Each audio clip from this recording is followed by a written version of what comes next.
All right, welcome guys. We got a lot of people here today. That is awesome. So basically, how this is going to go down is y'all can check up the monitor up here. It's just Chromecasting whatever I have on my desktop. We're going to be working through just a PowerPoint. Basically, I'm just going to have like very small things, and I'm going to go into detail. If you guys have any questions, just raise your hand, and I'll call on you guys.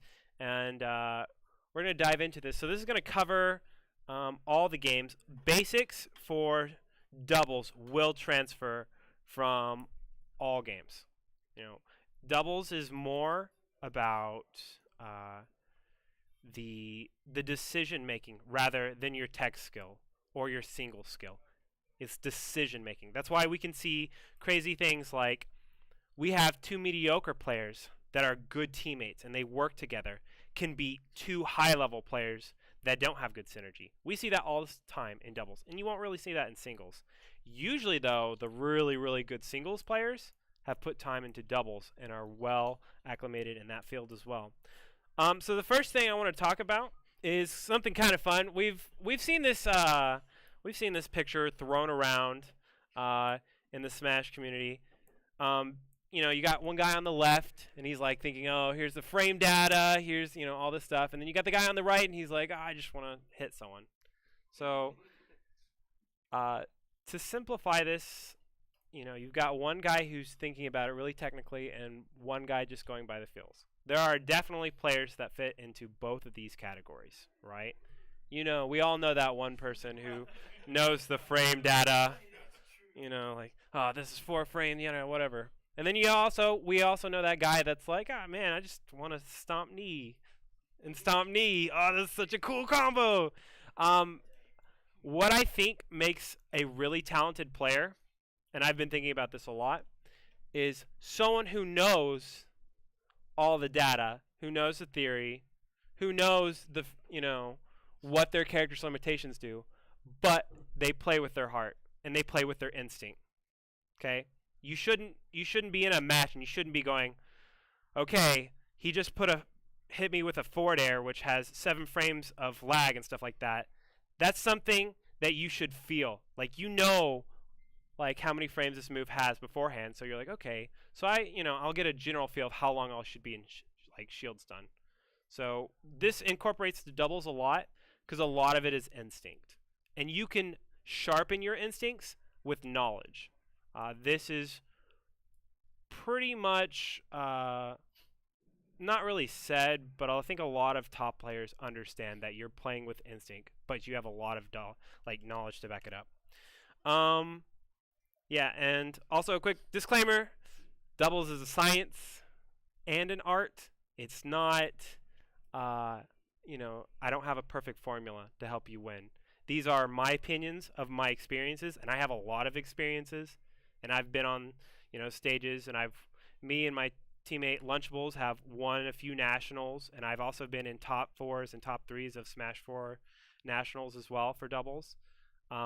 So if my opinions don't align with what you think, that's fine. Take it with a grain of salt. Try to apply my experiences with yours and see what you can come with and see what kind of outcomes you can develop. So just disclaimer, it's obviously not perfect, but you should learn a lot. So the first thing we're going to talk about is finding a teammate.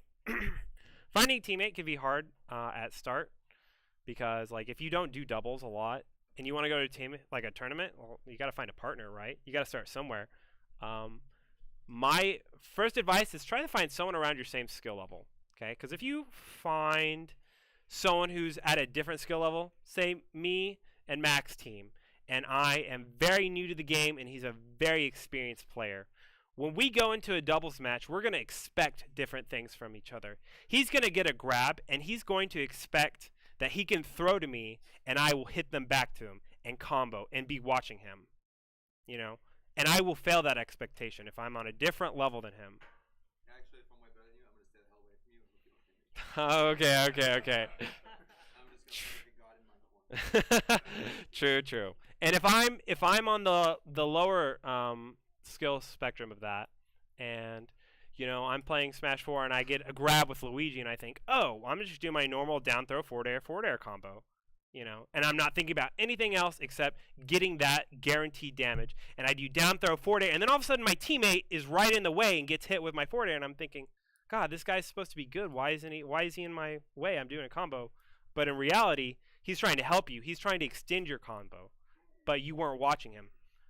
But if you're closer to the same skill level, you'll have the same ideas, same thought processes, and you will flow a lot better. Okay? So there's advantages and disadvantages of being static. What static means is that they're your preferred partner. Obviously, you can't team with the same person every time unless you're brothers or something and go to like every tournament together. But the advantages of being static are incredible. We've seen insane teams overcome insane mountains. Like, I would say PewFat as a team in Melee. We've got a Marth who's generally known and thought of as a bad doubles character. And they're one of the best teams in the world. It's incredible. Their synergy is so good that they can overcome something like a character problem, right? And they've been static for a while. Me and Lunchables are a good example. We've been teaming since 2013, so about 3 years now. And we have not lost a Texas doubles tournament in like 2.5 years. We have not lost a Texas doubles tournament in 2.5 years. And that's what happens when you have good synergy with a good player that's near your skill level and you develop this bond, because you can tell what they're thinking. You don't have to talk verbally as much to them. They know what you want. Okay. There are a few disadvantages of being static. Sometimes your expectations change when you team with someone for too long. And generally it's a very, very small disadvantage. So like if I team with Lunchables for a long time and I know that if I screw up, Lunchables is going to cover me there, so it's okay to try these kinds of options. And if I team with someone else and they're not on that same wavelength as me, and I do something and my partner isn't there to back me up, then I've created expectations to set up the team for failing. But that's a very small disadvantage versus being static with someone. I also want to say that, especially if you're new to doubles, you should try the team with as many different people and as many different characters as you can. Teaming with new characters it's going to give you such like a wide view on what you like as a doubles player, where you kind of fit, what kind of roles you like to play, what kind of characters really complement your character. If you play a character with a super, super vulnerable recovery, maybe having a teammate that every once in a while can could dip down there and save you could change games. Maybe you really like that. Hey, Trey, could you hand me a water? Or Trent, or something? Either of you guys, thank you. So that is what I have to say about that. And then we go finding a teammate based on character. So basically, obviously in Smash 4, like Cloud is ruling doubles, right? So say you play Rosalina or another character that is amazing in singles, and they're okay in doubles, but they kind of struggle a little bit in doubles. If you really want to get doubles and you really have fun with it, pick up a character that's people generally like to team with and that you have fun with. So if you have fun with a character and they're a good doubles character, pick it up as a secondary. Japan has made this very, very common. All the Japanese, or not all, of course I can't say all, but most of the top level Japanese players have a doubles secondary, and it works amazing. Doubles for Smash 4 and Brawl usually have the best teams in the world. Now that's not the case for Melee, because Melee is definitely more centered in America. We definitely have a bigger scene than they do. But as far as Smash 4, Japan is what you should be looking at. So single skill and double skills are two different things, right? You could have a player, especially newer players that like get really good at singles really quick. They could be totally oblivious to normal doubles things that a more experienced player is going to have. And the same vice versa. You could have someone who's really great at doubles and just kind of meh at singles. It's about decision making more than like technical skill. Although technical skill, of course, will help you in any of those scenarios. Switching teammates is basically talking about you know, when you're just into the scene and you're just like starting to get around, try to team with a lot of people. I think I covered that a little bit earlier anyways. Okay. So, what's up? Talking about picking a teammate based on character, you didn't really go into what makes a good doubles character. Okay. I have a section on that, and I will definitely cover that a little bit later, but thank you. So, basics. We're going to talk about stock sharing. This is one that kind of plagues a lot of new doubles players. I will give you guidelines. These are obviously not rules, and they can obviously be broken, depending on your situation. But let's just say it comes down to a scenario of where your opponents both have 1 stock each, and your teammate has 2 stocks, and you die. Okay, the most powerful tool in doubles is a 2v1. It's the most powerful thing that can be done. It is the conduit for success if you want to win doubles. So every second that you leave your teammate in a 2v1, the bigger that margin of disadvantage is going to grow. The worse and worse it's going to get. Okay? So if y'all are in similar skill level and in just most scenarios in general, you die, you immediately take the stock. There's no hesitating, there's no asking, because when you ask, you're losing time. And in doubles, when you waste your time, you're wasting your partner's time. You're wasting 2 people's times. Okay? It's incredibly important to take a stock, come back. Now, there are some situations of which you wouldn't want to take a stock. Say if it's a one-on-one. Say you die, and the opponent's got 1 stock, and your teammate has 2. And they've got it like, you trust your teammate, you know that they can do it, or they've got a good matchup, right? Say like Smash 4, you've got Diddy ZSS, and your friend is, or your teammate's the Diddy, right? And you want him to play the ZSS in a one-on-one, and he's got 2 stocks, then you'd be like, okay, you got this. And you encourage your teammate, you tell him, yeah, you got this, don't worry about it. Okay?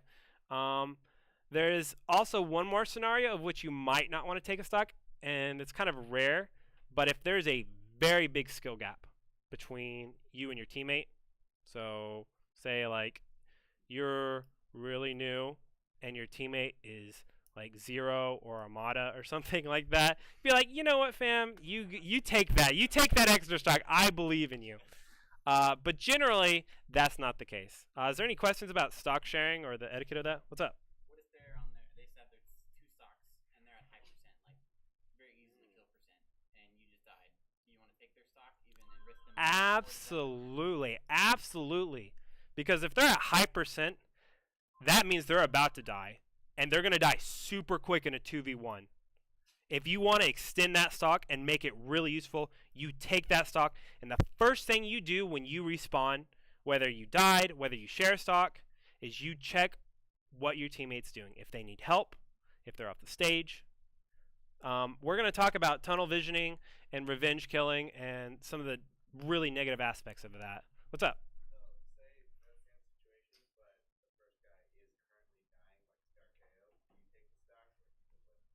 That is, you make the decision. You have to make the decision. Is my character and is my skill set better to handle 2v1s, or is my partner, right? So, if it was, say I'm teaming with Connor and we're playing Ice Climbers and I'm playing a Space Animal, and he's dying off the top, and I have the option to either steal his stock right before he dies or he dies. I would probably take the stock in that situation. I think a Space Animal has much better mobility options to handle a 2v1 than Ice Climbers, but that's a preference. That's a judgment that I have to call on. Okay? Any other thing? What's up? There is one special exception, and that's if a character is atypically good at 2v1s for whatever reason. Like if I camp Sheik at the edge a lot of times, I won't let luck take my last stock. Or the alternative, if a character is atypically bad. So like in Melee, if you're Fox, playing against 2 people, they can grab release infinite you. You should probably always take the stock. Mm-hmm. Yeah, those are like corner case situations. Oh, yeah. And these are all judgment scenarios. And this is something you should talk with your teammate about. Like if I teamed with Max, hopefully he would tell me that he's completely comfortable with like chilling on the ledge with Sheik. And that's totally cool. And I'd be like, yeah. So if it's got an S next to it, it means I've got a slide for it. So I'm just going to touch up on a little bit, and we're going to go into more detail later. So we got roles. This is like the stock tank lead, support, catalyst. There's a bunch of different names for the same thing. There's basically just who's in front and who's in back. And it gets into more detail, but I'll cover that later. The next thing is communication. This one, I learned a lot from a player named UTD Zach. UTD Zach is an incredible strategic player. He's really well known in Magic now, and he was a really great doubles player when he did Smash. Basically, he explained to me that when you communicate to your teammate, you have to be as short and concise as possible.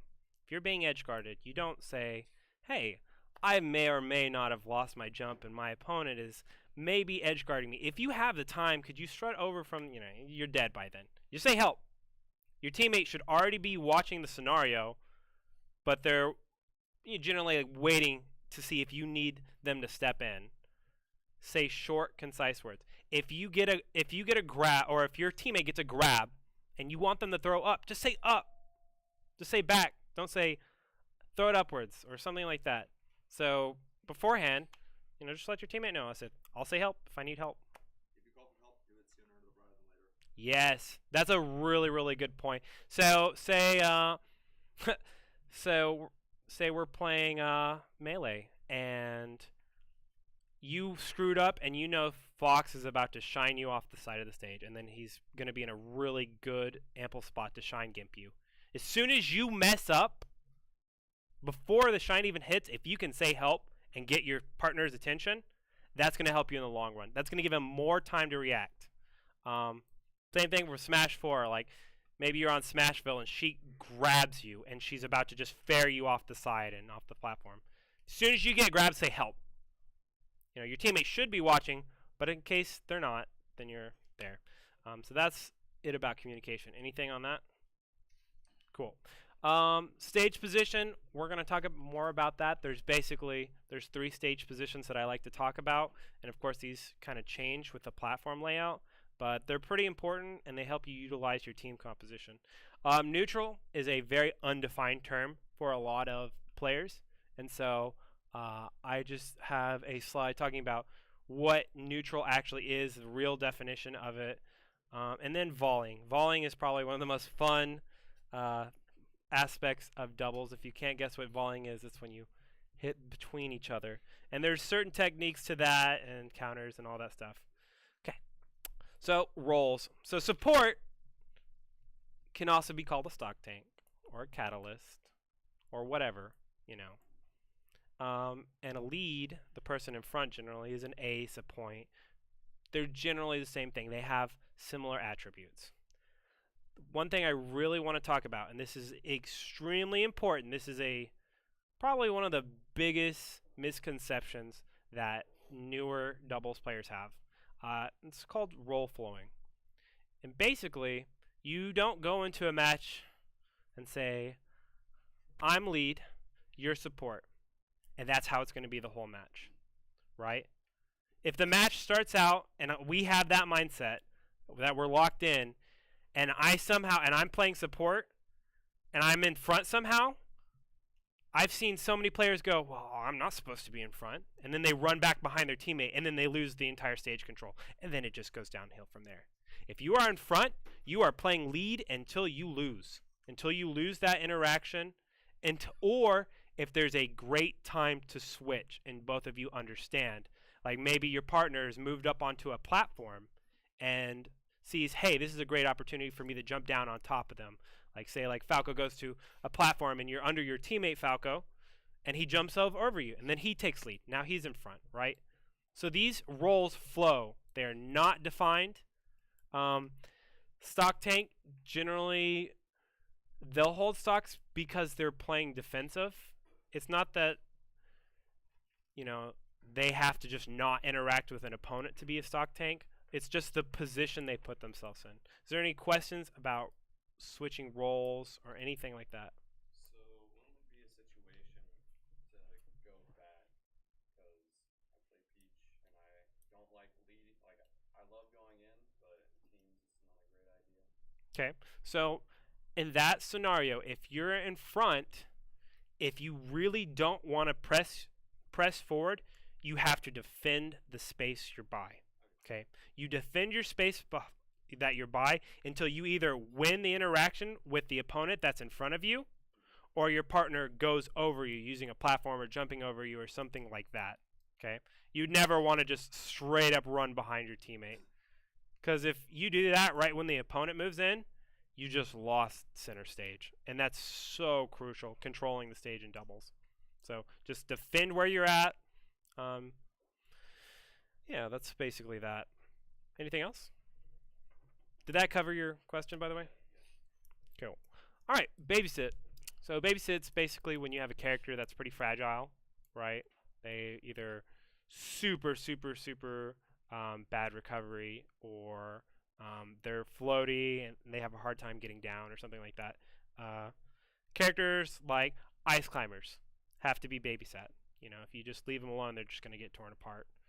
Characters in Smash 4, like I would say Luigi, he's really floaty. If he gets put up into the air or he gets hit off stage, his recovery is really slow. It's really vulnerable. You know, stuff like that. These characters, just because they have to be watched does not mean they're bad in doubles. These characters are enablers. Luigi, for example, he kills people at 60. He's deals incredible damage, gimps people at 0, right? These are characters that are worth having on teams. And if you enable them as a good doubles partner, they can carry a game. They can lead you to victory. But you have to be a good teammate for them, okay? And you have to know that you have to babysit them too. You have to go into the match and go, okay, these are the scenarios I'm looking for.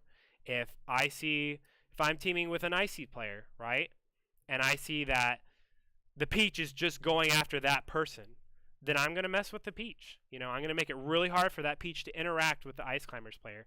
And if I can successfully do that, and my ice climbers friend gets a down smash or gets a grab, all of a sudden we're up a stock. All of a sudden we're winning because they're trying to target a weak character or a character they perceive as weak. Any questions on babysitting? Also, as the person who's being babysat, don't be afraid to call for help. Be preemptive. If something looks bad, something's really bad, it's about to happen, just say, hey, you know. Okay, characters do not have to play specific roles. This kind of goes without saying, but, you know, if you play Puff and you want a stock tank, go for it. If you are really good at playing point and breaking defenses as Puff, do it. Some people just play that way, and there's no perfect way to play Smash. The only thing that is right is what works at the time. Okay. Okay. So stage positions. This is some of my favorite topics on doubles. Different teams benefit from different positions. As I said earlier, the positions will apply to platform stages, but they change a little bit. Okay, so y'all see the big one, right? Yeah, cool. So we've got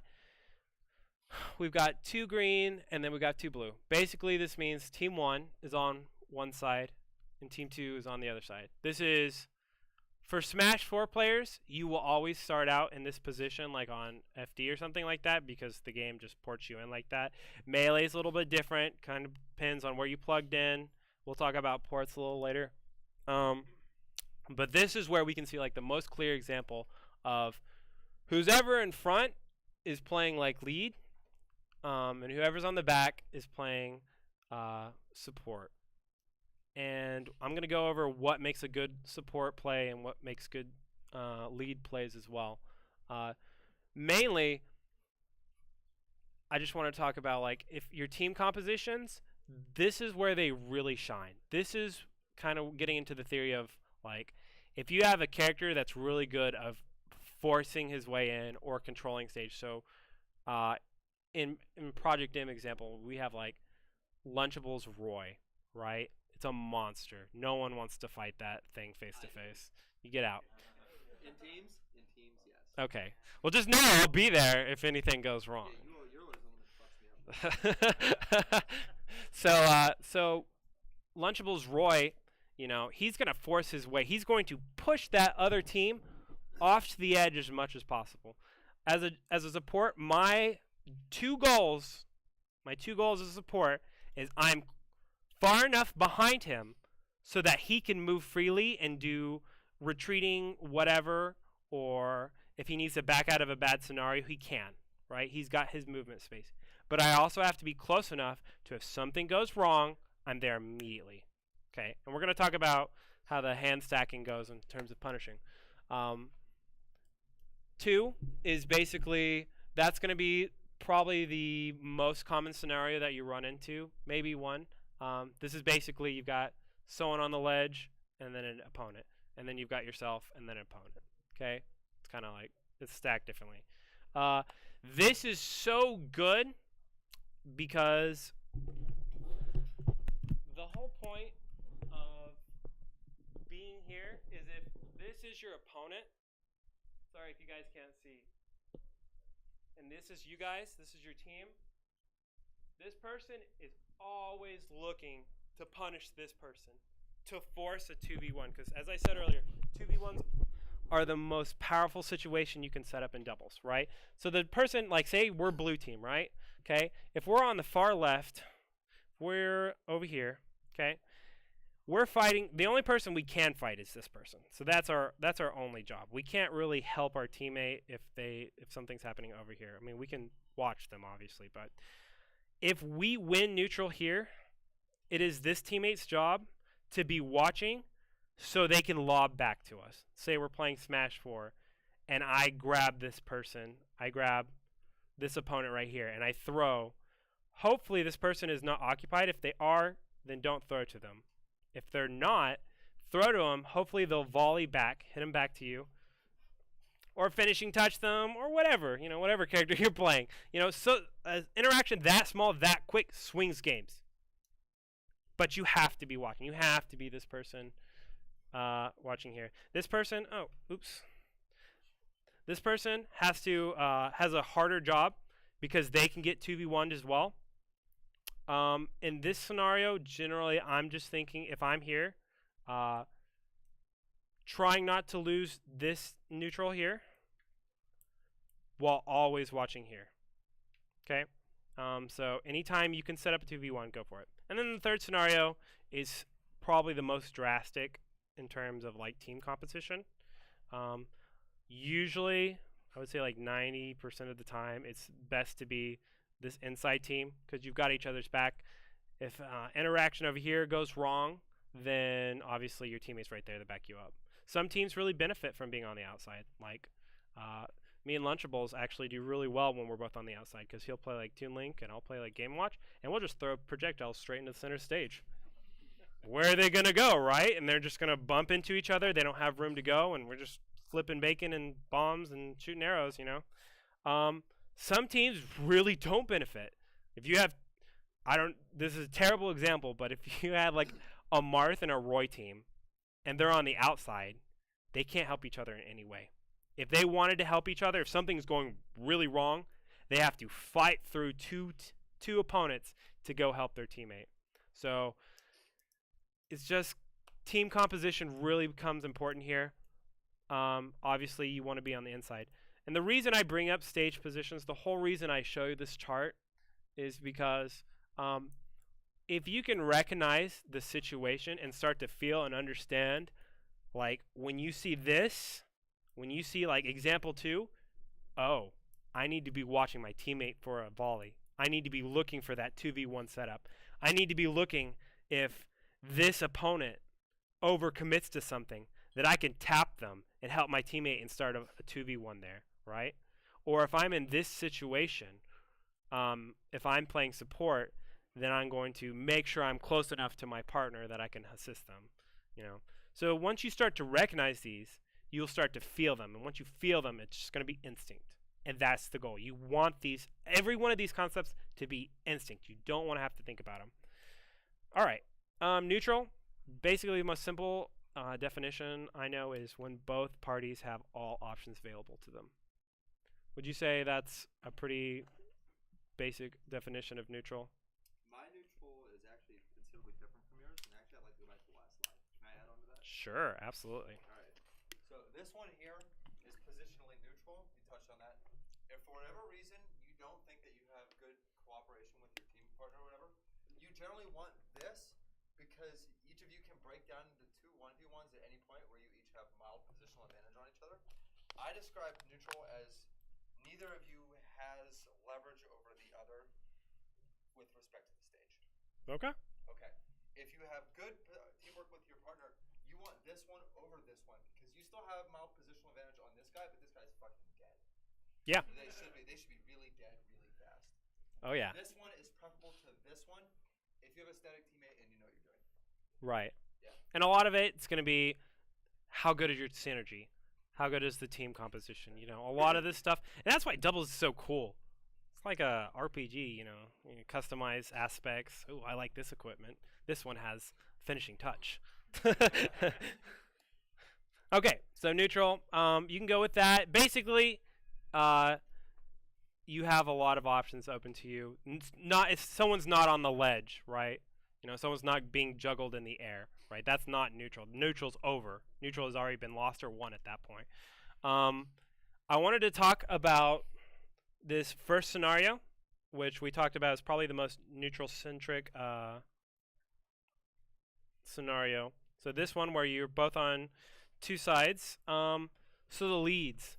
When you make decisions on how to interact with your opponent, say you're in front, you don't generally want to be throwing out big moves, big slow moves, right?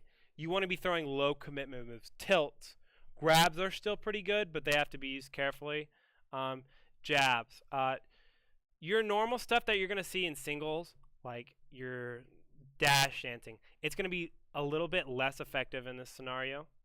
But the biggest thing is you have to weigh commitment with reward, right? There are scenarios of where, like, if you've got Roy in front, sometimes he can just throw a forward smash because he knows I got his back, because he knows I'm a good teammate. And you can do that the better you get with your teammate. Support, talk about protective proximity. Basically, kind of like I said, you have enough room to give your teammate movement options and retreating options, but if something goes wrong, you're right there. And you want to find that sweet spot, and that sweet spot's going to change depending on what character your partner is playing, right? If you're partnering with a Cloud, right, and he likes to do short hop nairs, you got to stay out of that space or you're just going to get caught in his nair cycle, right? But you can't go too far because if he gets grabbed, I mean, bad things could happen. Then we've got trading 1 for 1 for 1. So this is basically how this is how to make the best out of a worst case scenario. When you're off playing your neutral, say you lose, you get hit, you get caught out of position, you get grabbed or something like that. Your opponent throws you. What you want to happen is once your opponent throws you, your teammate hits that person who threw you. And hopefully your teammate can get away. It's not generally what happens, because generally it's like you get hit, your partner hits the person who hit you, and then their partner hits your partner. That's 1 for 1 for 1 for 1. That happens all the time. It's just like a chain of everyone's going to get hit except the last person. So it's really, really important to make the first trade. Volley. What is volley? Volley is just basically hitting people back and forth to each other, right? A lot of characters, almost every character in the game can do this. Space animals do it great with back airs and neutral airs and stuff. Peaches, nairs, back airs, same thing. Nairs and back airs are pretty good for this. Smash 4, pick an aerial with Cloud. Yeah, Luigi back air. Anything that can just hit them horizontally. PM, there's so many characters that have so many good volley tools. Like, I could go on. Now, these are certain things that you can set up in any position, any of the 3 positions. You just have to be watching for them. Optimal heights, I will say that the higher volleys you have, and this is not a guaranteed rule or anything, but the higher they are, the harder they are to interact with from the opponent that's not being volleyed, right? So if you're doing if I'm hitting someone back and forth, but we're at ground level, that opponent that's not getting volleyed can stop it real quick. But if we're hitting them over like this, that's way more distracting. That's way harder to follow. And that's not always going to be. You're not going to always have time to set up something like that. But if you do, then I generally prefer a little bit higher of a volley. How to stop and prevent it? It's pretty simple. You know, have y'all heard like the what's up? So on that higher volley height, that's generally going to be when your opponent's at mid to higher percents, right? Right. So like in melee, say you're teaming with another Peach. Like when I say higher, I would say if you're on Battlefield, yeah, that not the top platform, but like the mid platforms. If you could hit them back and forth at that height, that's that's much harder to interact with than when it's on the ground. And did that answer your question? Yeah. Cool. Anything else? Nope. Cool. How to stop and prevent it? I'm sure you guys have heard the saying, you know, you don't shoot where whatever your target is, you shoot where they're going. So when your teammate is getting volleyed, if this person hits them, you don't go attack that person. You intercept the person that's about to hit your teammate. If you know your teammate's about to get thrown into a finishing touch, you stop the cloud. You don't stop the throw. Okay? There are, especially in Smash 4, because Smash 4 has a ton of invincibility and hitboxes on their throws. If someone's playing smart, you're not going to stop that. You have to stop the next person in the line of that volley. Okay? It's kind of funny. I've watched some like really high level doubles matches, and I'll see like the top players. They'll freeze up when their partner's getting volleyed, and they'll be like, "Oh, who do I hit? I'll hit that person." Oh, my teammate's still getting volleyed, and then they run over there, and then they get volleyed over, and it just keeps on going. So you have to be really cognitive of that situation to not freeze up. Attack where they're projected to going. If it's too late, if they're already going over to that other opponent, then sorry, bud, you messed up in neutral, then you're going to get hit. Sorry, teammate, that's just how it goes. I'm going to prevent it from happening again, though, right? You got to do your best. So Okay. So, since I played Fox in Smash 4, I don't have a lot of options to hit side to side at mid percent, and at high percent they just fly. I generally want people above me whenever I'm doing things, because that's where all my kill options are. That's where I can hit people a lot, but whenever I get into a volley situation, like Nair just sends them nowhere. Bear carries them, up air hits them above.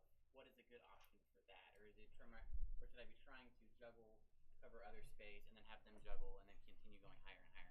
a lot of this is going to depend on what stage you're on. If you're on a stage like Battlefield and your partner hits someone to you, it's their job to understand that your character has a limitation like that, where they would rather combo vertically. So if you're on Battlefield and they hit someone, go up and depend on your partner to stop the other teammate from interacting. That's kind of like a synergy thing. If you're on something on FD, hit that partner up, and if you know you can't volley, hit that person up and then 2v1 the person that's left, right? Make the best of the situation as you can. But I'm pretty sure Fox's back air could volley pretty well. It's just hard. Yeah, I get that. What's up?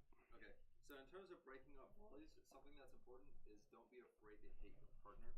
A lot of times, like if the opponents are 2v1 your partner correctly, they're pretty much going to die. If that's the case. So it's better to be disruptive and give your partner a reset to neutral in any form than just let it happen.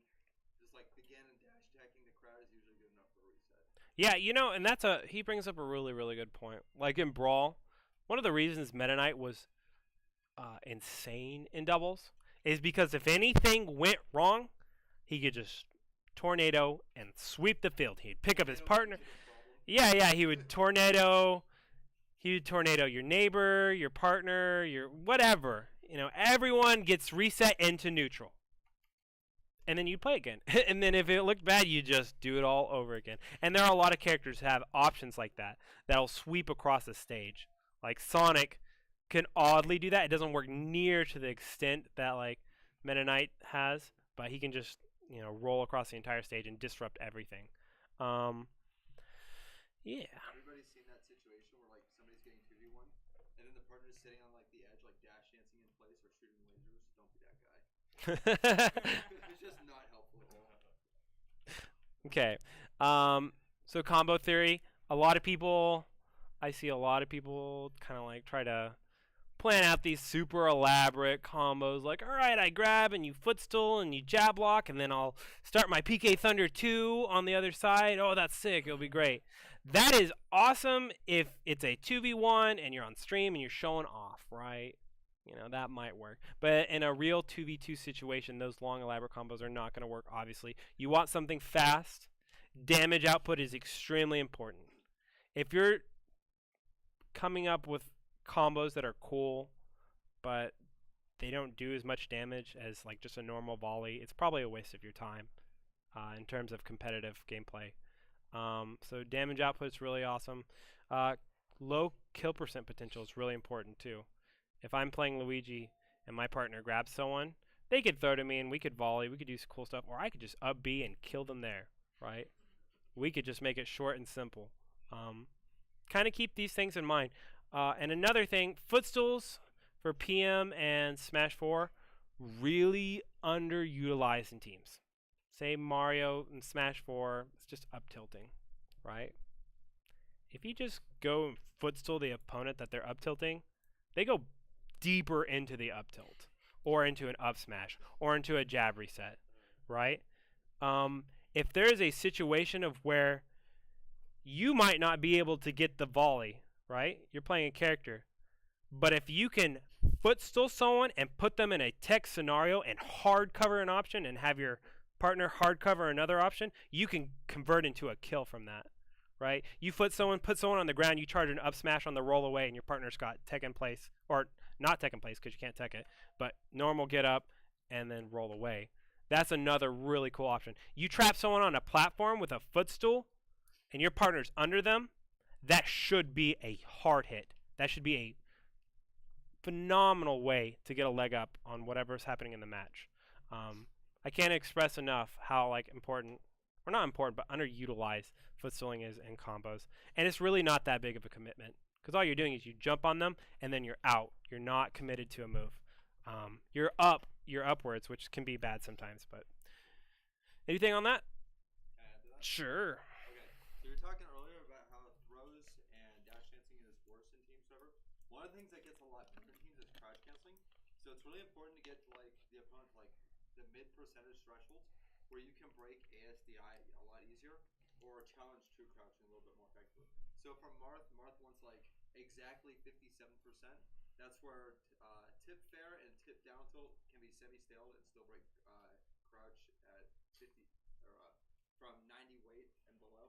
It's just like one of those pivotal percents. Anything that you can do to get somebody like 2 or 3 hit combo, get them like 50% to where they can't crouch cancel the rest of the stock is super useful. Yeah, and that goes back to like, you know your stuff, you know your theory, and then you can apply it, right? You know, you're not thinking too hard about it, but like you can kind of feel like, oh, my opponent's around 60.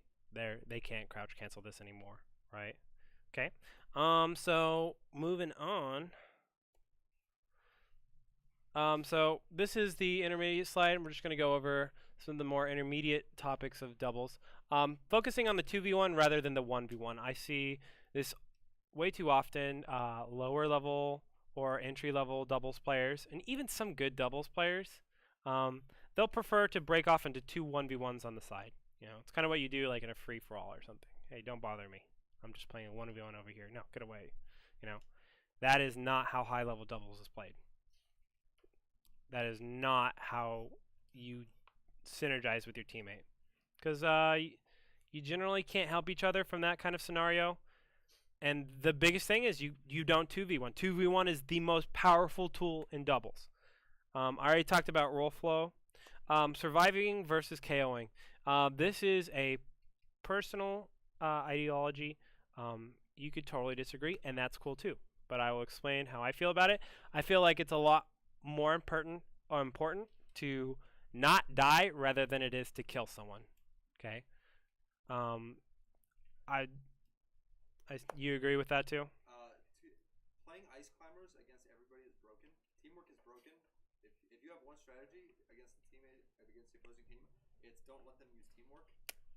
Surviving lets you use teamwork. So that's kind of like a rule of thumb when you're trying to make some of these decisions of, should I be greedy right here? I could net a really sick kill, but it's going to put me in a bad position. Sometimes you got to be like, it's not worth it, you know. The next thing is tunnel visioning. Tunnel vision is probably, besides the 1v1 thing, it's probably on that level of problems that I see a lot of players faced with. Good players are faced with this. It's something that everyone has to deal with because we're so used to 1v1 and focusing hard. I've got a slide on that. Revenge kills, man, this is where you can destroy some kids. I love revenge kills. So say you're playing someone and you style on them. You obliterate their life and you can tell they're so mad. They're like, that was so stupid. Luigi's a dumb character. Yeah, you know, you got a misfire, whatever. So they die, and then they come back, and the first thing they do is they come after you. They don't check their teammate. They don't check anything that's happening, and it's called revenge killing, and it affects a lot of people who aren't thinking about what's going on in the game, and I love that. I love when someone gets mad and comes and tries to help me, because usually I'm teaming with someone who's super competent. Like I'll team with like Karna, or I'll team with like Lunchables or Bananas, right? And if they decide to use their invincibility on me, I can trust that my teammate is generally going to destroy that other person on the other side because they're not helping them with their invincibility. So it kind of goes back to no matter how you died, no matter how embarrassing that footstool, the jab reset into final smash, whatever, right? No matter how embarrassing that is, when you die, you check your teammate first. That's the first thing you do every time because you're invincible and you can help in almost every scenario. Commitment. Oh, what's up? Here's something that'll transfer into singles too. Don't let your past stock affect the current one. Right. Mindset. A lot of it's mindset. If you just got destroyed and you die, you go, okay, that stock's over. This is what I need to do with this stock. These are the goals I have to accomplish. These are, to win the match, this is what I have to do. Whatever happened in the past doesn't matter. The only thing that matters is adapting to what happened in the past. If you died a certain way, okay, I'll remember that. Anything else? Cool. We've got commitment. I've already talked about that just a little bit. And then saving your teammate is pretty much a character-specific thing. A lot of characters can save their teammates. In Project M, characters have quite a bit more colorful recoveries, to say the least, right? Not as quite vulnerable. But characters do have vulnerable recoveries, like Roy or something like that. I play Game & Watch. I can just go there. I can go there all day. I could go to the blast zone and up BM, and we'd both be fine, right? My character specifically works well in that scenario. If you have a teammate with a vulnerable recovery, think creatively of what you can do to help them. Say I'm playing Smash 4, and I play Diddy Kong, right? And my teammate plays Little Mac, and he's dead. He's messed up. Instead of jumping off the stage and putting myself in a lot of danger, I could run to the ledge and pull a banana. And the banana would go down. And maybe my Little Mac friend could run into up B into the banana and then up B again. That's just a scenario. That would probably not work. But maybe they could side B into it. That'd probably be better, right? Be creative on how you can save your teammate. Projectiles are incredibly important like this. Up Bs that are not kill moves, but rather carry moves. So like Game & Watch's up B. In a weird extent, like the Space Animals up Bs kind of carry. They're not meant to kill. Like I wouldn't want to go up B my teammate playing like Zero Suit Samus, right? we're gonna have some issues there. So saving teammates, a character specific thing. What I can just say is think about all the tools your character has. Think about your projectiles. Think about your rising moves. Also, down airs that hit upwards are really good in the scenario. Examples of that are like, if you're really good, like Sour Spot Marth down air. If you're really confident, but more along the lines like a Game & Watch's down air, the sour, not the initial hitbox, but like the later, yeah. It's not really like a sour spot, but yeah, Zero Suit's stupid bounce. That's a great example. Yeah, Yeah, that one definitely hits them. Meteor canceled. Yeah, gets in there. Be back. It's great. Okay. Any questions about saving your teammate? I gotta go, Decker. Hey, see you later, bud. See you later, bro. All right. So tunnel vision. Tunnel vision's really, really, really a problem. So you always have to be watching your teammate. You might not be staring at their character portrait on the bottom of the screen or whatever, and that's understandable. You've got to fight your own battles, and you have to make sure you're winning your bouts as well. But you always have to be watching in case they are, in case they win their scenario and want to volley with you. You have to be ready, and the better players will be ready to do that. If your partner's in trouble, like they're about to get volleyed into a finishing touch, or their fox is about to up throw up air that your poor Jigglypuff teammate, you have to be watching before that situation unfolds. Also, being aware of percents, all characters' percents, is generally it's not really that viable because they're numbers, and you have to look at the numbers. You have a general feeling of how high percent your opponents are at, right? And maybe, if you have some free time, like both opponents are off stage, you can glance at the percents real quick, check your own, check all that jazz. But just try to feel it out on the whole percent thing. But it's very important to kind of understand where they are, because then that will choose what moves you use to volley, when to go for a kill option. That's obviously, it doesn't need to be said. Watching your opponents, sometimes your opponents will mess up, and you have to be ready to capitalize on that. Because if your opponents mess up, even like if you're off, kind of like fighting your own bouts, and the person on the inside, on the opposite team messes up, you should be watching. If they mess up, they do a smash attack trying to hit your partner, go over there and tap them. Go run over there real quick, grab them forward, throw them, or hit them with a quick aerial or something like that, and then that can set up a volley. Or if it doesn't set up a volley, it's going to set your team up or your teammate up to have like a really, really critical hit. And watching for combos, yeah, I kind of already said this. Just always be watching your teammates for that kind of thing. Tunnel vision is a hard part. I would say one of the hardest parts that people generally tunnel vision is when they're comboing, right? So say I'm playing Fox and I grab a Peach or something like that in melee, and I go up throw up air, right? My next thought as a Fox generally is, oh, can I get another up air or something like that? But if you at that moment your teammate hits someone over to you, you could make a big capitalization. You could volley someone and have someone in the air. But a lot of people are like, okay, this is singles, I got to focus on comboing this one player, and they'll miss it. They'll miss it every time, and that really can cost people games. It's a really big opportunity loss there. Does anyone have any problems or anything they want to ask about tunnel vision? Because I know it's a big problem. Nope. Okay. Yeah. The more you play doubles, just try to zoom out. If you notice that you're focusing in on your 1v1, on whoever you're fighting, that's when you need to step back. When you go, okay, wait, I don't know what my teammate's doing. So commitment. Tilts in doubles are generally, there are obviously exceptions and outliners. Tilts are generally better in doubles than they are in singles. Tilts are great in singles too, but they're usually quick and they're usually low lag kinds of moves. Go for those throws. Throws are very, very unique. I love throws in doubles because shield's such a powerful option. Throw, you kind of just want to think about it in the sense, if you get a grab, right, you have so many options of where to place your opponent. You can choose to go for a combo. You can choose to take stage control. You can choose so many things, right? So grabbing is very important in doubles, but you have to be very careful. You can't choose. I'll try to give an example in each game. So in Smash 4, you get a grab with Rob.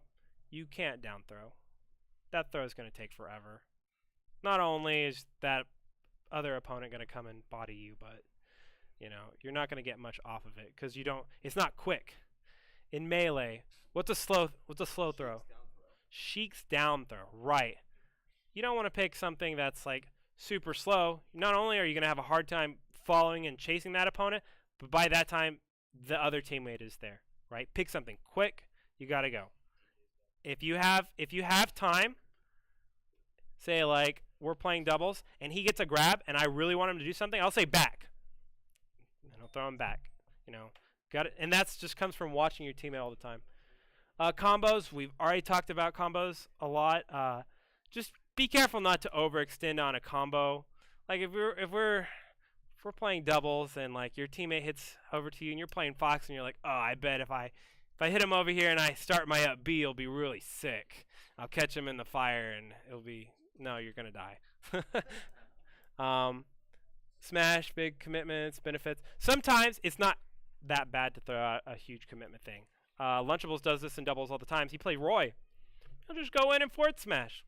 He trusts me enough that I've got his back, that I will cover anything that his opponents do to him with something even harder. So he'll go in there, and if he gets the forward smash, they just die, right? So that's a team synergy thing. Smash attacks are not always that bad. Oh, the teacher forgot to silence his phone. I'm so bad. Cool. Now we're going to the super advanced stuff. What's up? One of the things is because crouch canceling is so much better in teams. It's usually fine to just do like a quick 3-hit combo for like 40% and then just hold position. Than it is to go for really extensive combos where it's easy to overextend on this position. Yeah, I totally agree with that. Okay, so this is where doubles starts getting really, really thick. If you guys have problems with any of this, feel free to ask questions. It kind of gets a little confusing here. So, target switch during 2v2s. So what a target switch is, we're playing doubles, right? And I'm fighting this peach on the other side of the stage, and I grab the peach and I up throw, right? And that person's teammate goes, oh, well, my peach teammate just got up thrown. I'm going to go try to stop that. Well, you up throw the peach, and then you turn around and you hit that other teammate. They think your focus is somewhere else, and then you switch it on them. It's actually like, it's a bait, basically, right? This is extremely important on a 2v1.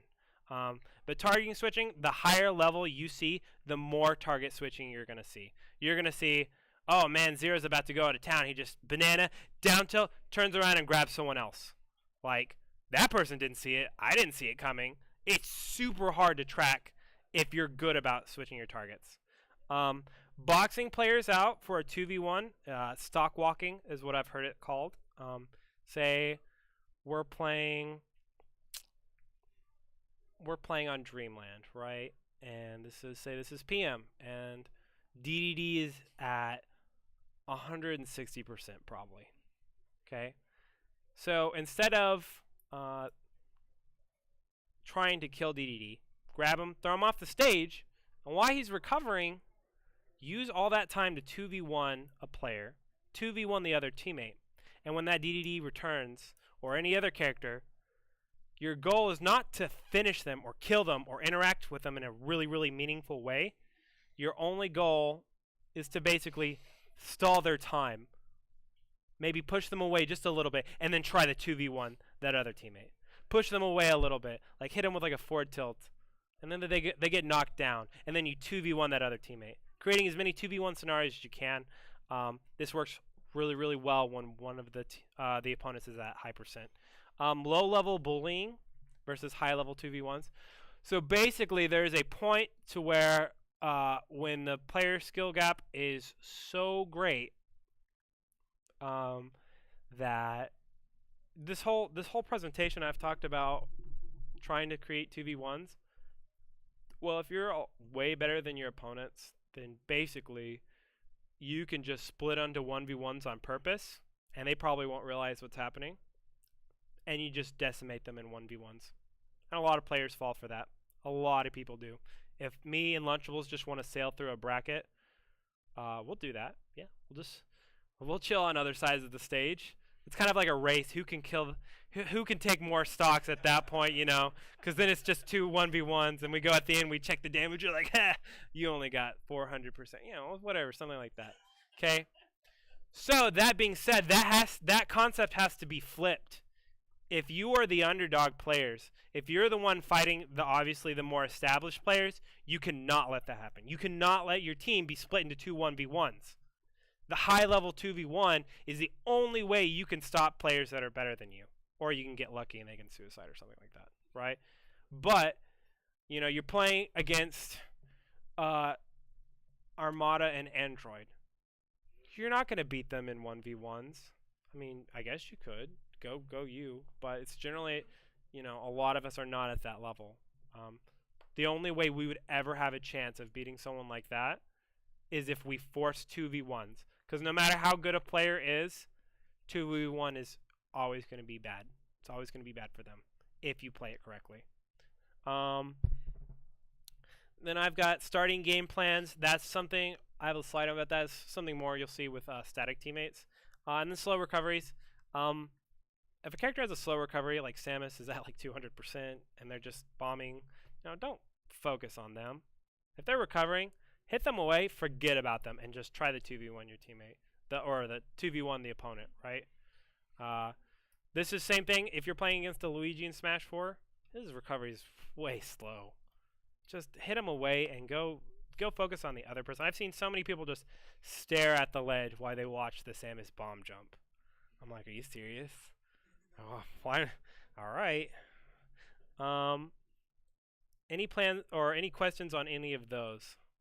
Nope. Cool. So starting positions. We got an example here. So obviously this is Cloud and Diddy. This is an example of Kamar, Kiri, and Zero teaming. It's probably the most lopsided, powerful doubles team I've ever seen in Smash 4. They made everyone look like a kid. It was awful. I definitely recommend you'll go see that. So we have Cloud in the front and Diddy in the back. And in this scenario, Cloud generally can play point, but his main goal is to get limit.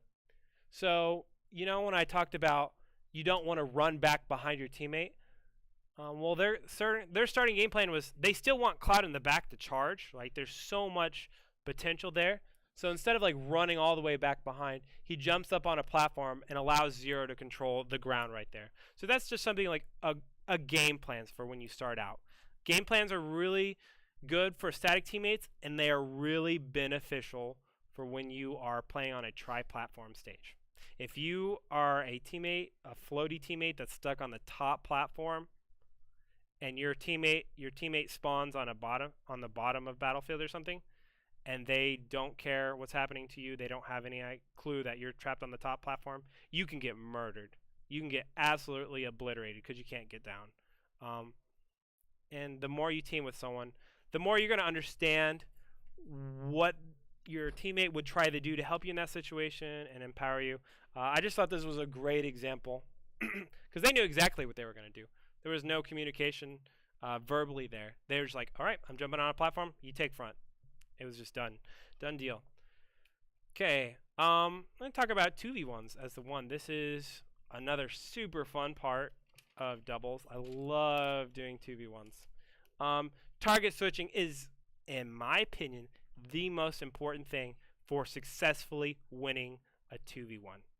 Okay, if you are the person that's by yourself, if you need, you can bait people so hard. So say I'm at 50% and my partner's dead, and the two opponents that are left are one's at 130, the other one's at like 14%, right? Obviously, that person that's at 130% is going to be extra guarded. They're going to know that you're going to go for them because you just want to turn it into a 1v1. So what you can do is you can pretend to go for them, and then you turn around and you hit that person at low percent. They're not going to be ready for it. Their only goal is like, oh, protect my teammate. And you target switch on them real quick, and you do this enough times, well, they're both in kill percent. Because people are just not ready for target switching. And then you can do it again once they start catching on, or you could do it from the get-go. You could pretend to attack the guy at low percent, like jump right on top of him, and then turn around and grab the guy at high percent. Okay, this makes it super hard to track down what you're doing, and it also creates chaos. Chaos is your number one friend in 2v1, because if those teammates are not completely synergized with each other, they'll run into each other, they'll hit each other, they'll get into each other's way. You won't generally see that at a higher level, but you can definitely see that at all skill levels. Using pummel, throw hitboxes, throw invincibility in Smash 4. Using pummel hitboxes is really, really interesting. I'm sure you could tell us a lot more about that. But basically, when you grab someone and their teammate comes in to help, if you pummel, when you hit a character, hitboxes extend. So if someone runs in to save their teammate and you pummel, right when they run in, it will hit both of them. And that could give you just enough time to throw to your teammate and set up and get something going. Be sure that you use pummels. Throwing hitboxes, some characters, when they throw, they release hitboxes. There's some that are just actually on the character, like a bunch of Ryu's and Bowser's stuff is like that. Or Falco shoots lasers. He actually shoots lasers that you can get hit by. So you can use that to your advantage too. If someone's coming up on your back, you could back throw and shoot both of them, right? Retreating options, generally stuff like pivot grabs, pivot whatever, reverse aerial rush stuff are going to be really, really good tools in a 2v1. Because basically it just means if any of the opponents enter the space that you are currently in, they're going to get hit with something. And if not, then you're good. But you want to be careful about giving up too much space. But I really, really like retreating options in 2v1. And then you can mix that up with being super aggro and just run straight past the person in front, and then that creates chaos. Deciding who needs to be KO'd first, obviously, you want to try to kill someone first and turn it into a 1v1. Usually that's the person at high percent, but you have to mask that intent, right? Obviously, someone's at high percent, obviously everyone knows you're going to try to kill them first. But you can't play like that's your only intention. You're going to get stuffed out, you're going to get comboed, you're going to lose real quick.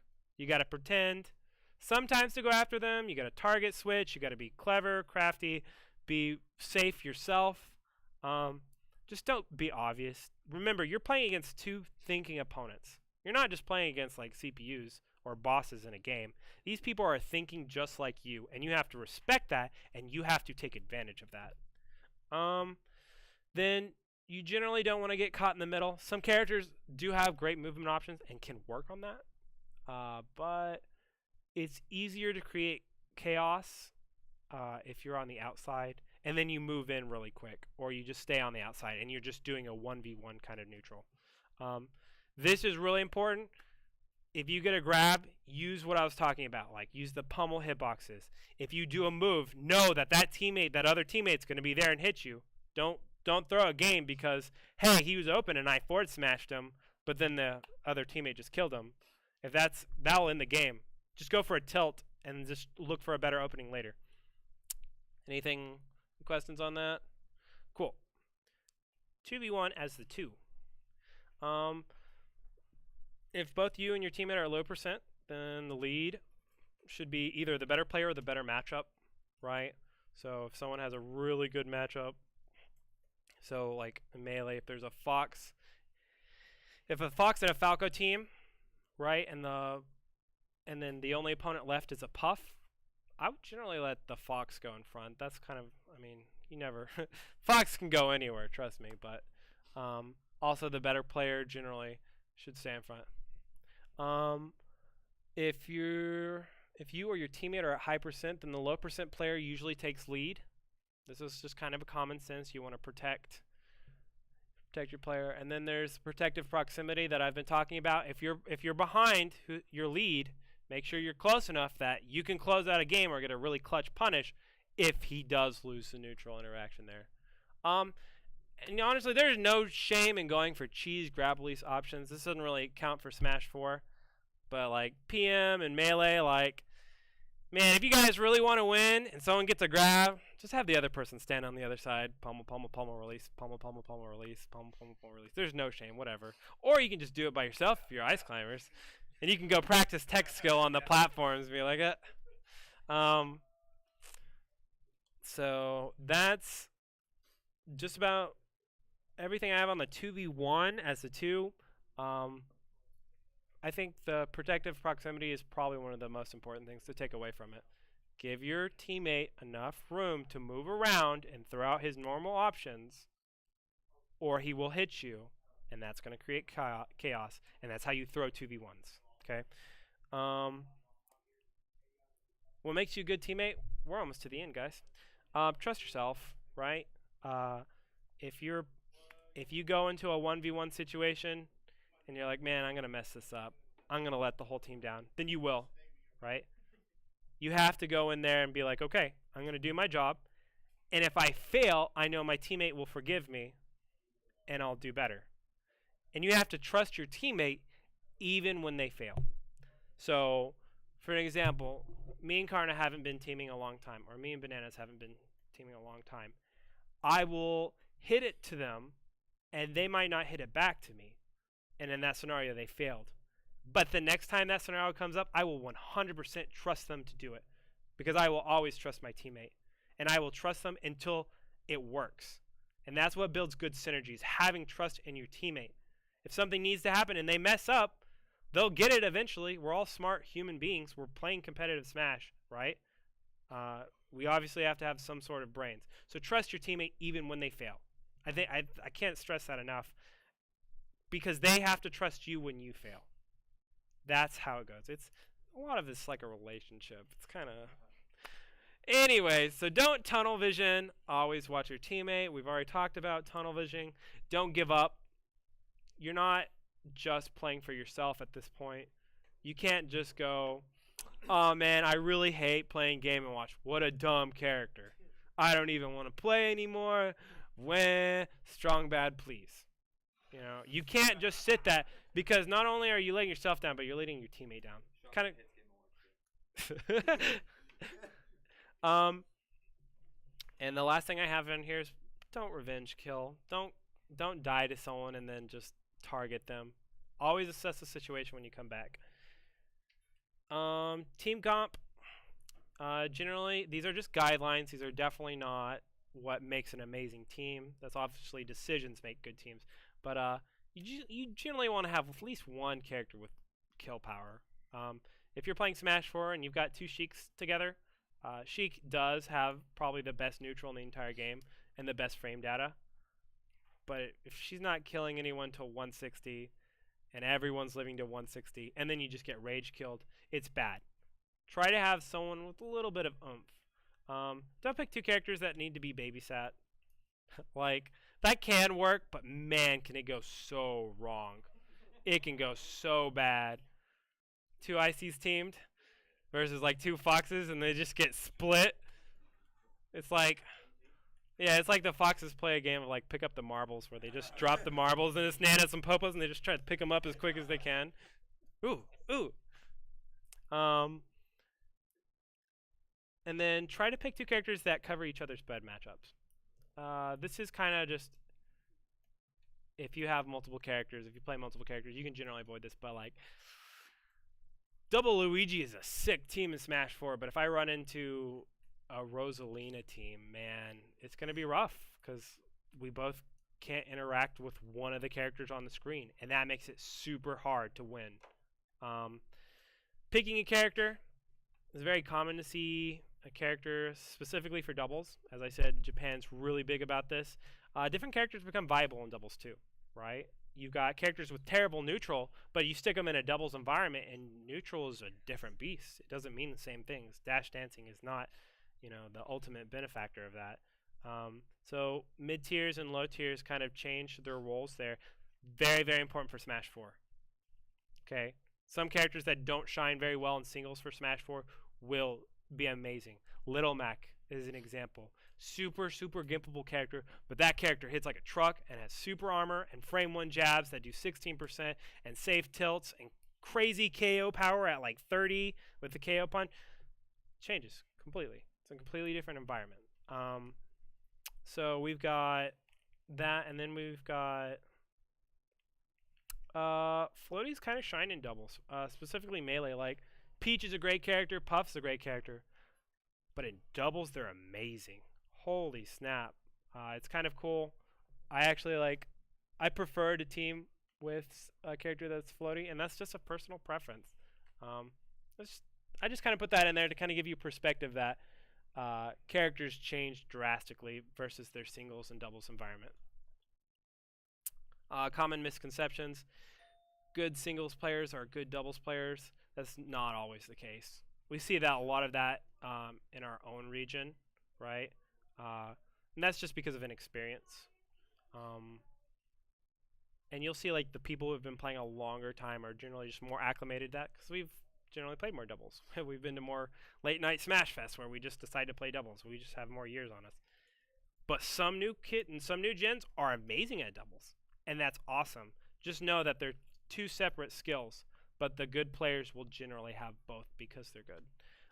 Doubles is a side event. It's not a side event. It's a side event is something like you would see at a monthly, maybe every once in a while, like Texas Duel. Doubles, you're going to see doubles at every national event. It's going to be maybe not at every weekly, of course, but at every monthly you're going to see doubles. It's going to be there. It's an important skill to have, and it's so fun. It is incredibly fun to pull off a sick combo with your teammate, or make a 2v1 comeback, or pull off really cool team compositions, or use a low tier character. Doubles is great. Also, elaborated pre-planned combos are cool and viable. As I said, maybe in a 2v1 scenario, if you want to show off for stream or something like that, that's awesome. But like if it's too elaborate, you probably should just volley. Miscellaneous. If you guys don't know, port affects doubles a lot. Not for Smash 4, because Smash 4 fixed that. But for PM and Melee, basically, to explain it, in Melee, if two people grab at the same frame, right, whoever has port 1 is going to get the grab above everyone else. Port 2 would be the second person to get that grab, and 3 and 4. And 4 is the worst in a scenario like that. So ports have very, very small, minute advantages. For PM, I'm pretty sure it goes off the brawl port mechanic. Okay, so it's going to be the opposite. So port 4 is the best in Project M. So like say Snake pulls out a grenade, and you can go grab that snake, and you're both holding there, and then the grenade explodes. Whoever's in the lowest port is going to get it's going to stay on the ground while the other person gets sent in the air. You both take damage. Another scenario is, say I'm port 4 and he's port 3. And you come along with Ivysaur or Ganondorf or whatever. Say let's go with Ike, right? So I'm port 4 and I grab him, and you come and you forward smash both of us. Since I'm port 4, I don't get sent flying. I take the damage, but only he does. So those are the kind of situations where port's really important. And that's all. Is there any questions you guys have about doubles? Can I add to this? Sure. I'm gonna add like a lot though. Okay, do we have any questions before he adds a lot, though? No? Okay, go for it. If we both die at the same time, should we go after the same person during our invincible period? That is kind of has to be a decision you make on your own. If it's something like you're in a last stock scenario where you could, like, say you come back and one of your opponents is at like 130% on their last stock, I would say generally there would be a good idea to pressure that single player and force a 2v1 scenario. A lot of the times you kind of split up. You wait for your opponent, or you wait for your partner to respawn. So like if you die first, just kind of chill out on the platform and wait for your teammate. Anything else?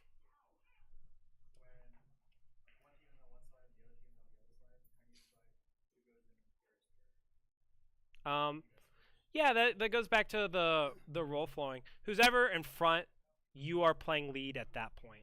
right? You play lead until there is a very convenient opportunity for you to switch, but generally, it's you are playing lead until you either win the interaction with the opponent in front of you or lose the interaction in front of you. Does that make sense? Cool. Anything else? Sick. All right, take it away. All right, go back to your slide where you had the position. Ooh. All right, yep, this is it. Okay, so something what I'm trying to do, you're talking about role assignment. Something I do when I sit down when I'm playing against the other team is I pick one person who's more aggressive and one person who's more defensive. What I try to do is I try to get the more aggressive person in this position because the more defensive person is going to be here. They're going to be less likely to save their teammate. Less likely or less able. So if it's like a Fox-Peach team, I want Fox here and Peach here. I don't want Peach saving Fox. Where if it's the opposite, double teaming Peach is considerably harder, and keeping Fox out is considerably harder. That's really, really good. Cool. I have a video example. Okay. Well.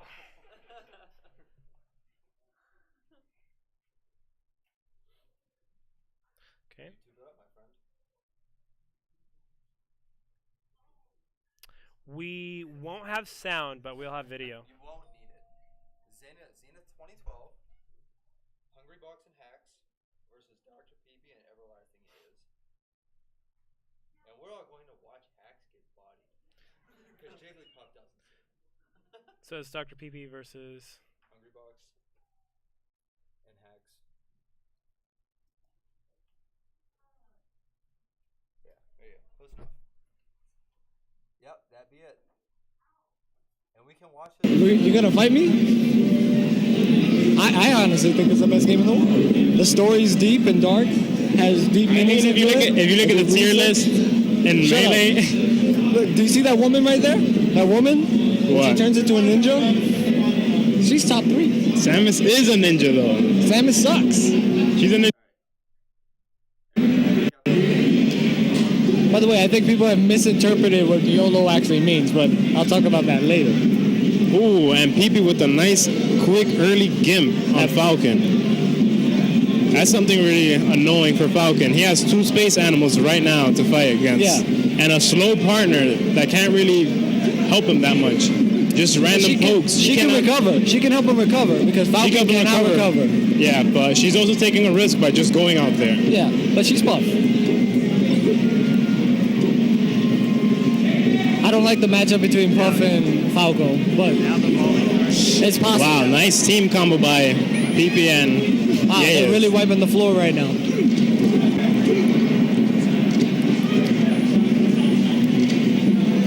A lot of people think Falco is really good in teams.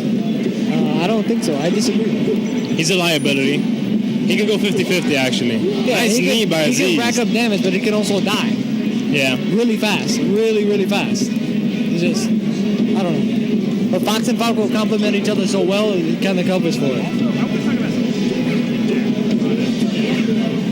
So what do you think they need to do to bring back the lead? It's not really as much they could do except grab rests. Falcon is one of the best grabbers in the game. Can tech chase pretty damn good. But then again, Jigglypuff has to be around him. You see there, he had the grab, but he had to immediately throw because Fox was right next to him. Yeah, I saw. A rollout? Really, H-Box? There we go. Nice low. All right, they got this. All right, see, they're bringing it back. I really think it's crucial to get like a Gimp or that goes for any versus spaceship match, but really right now they really have to get those Gimps because Falcon can die like that. She's the stock tank. Puff is the stock tank, meaning she's not trying to get 0 to 80 because of the team combos, you know. So they really nice knee by Aziz. That's a nice game. Another one. This one should be. Yep, it's over for them. It was over for Fox. Oh, nice save by Peepee with the. You would see like an entirely different metagame. People are starting to understand. I'm enjoying this.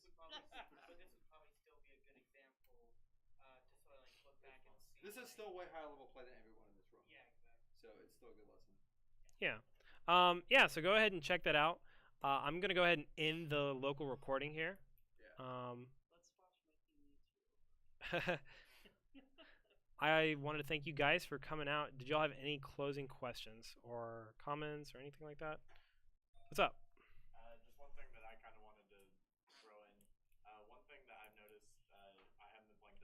wrong, but just like watching other people play doubles and playing doubles a little bit myself, when your teammate messes up, it's important to be okay with them messing up, because if you get visibly frustrated or just like even inside you're frustrated at it, your teammate's going to realize that, and they're going to be like, oh my god, what did I do wrong? How can I fix that? And they're not going to be focusing on the match as much as focusing on appeasing their teammate, which should not be happening.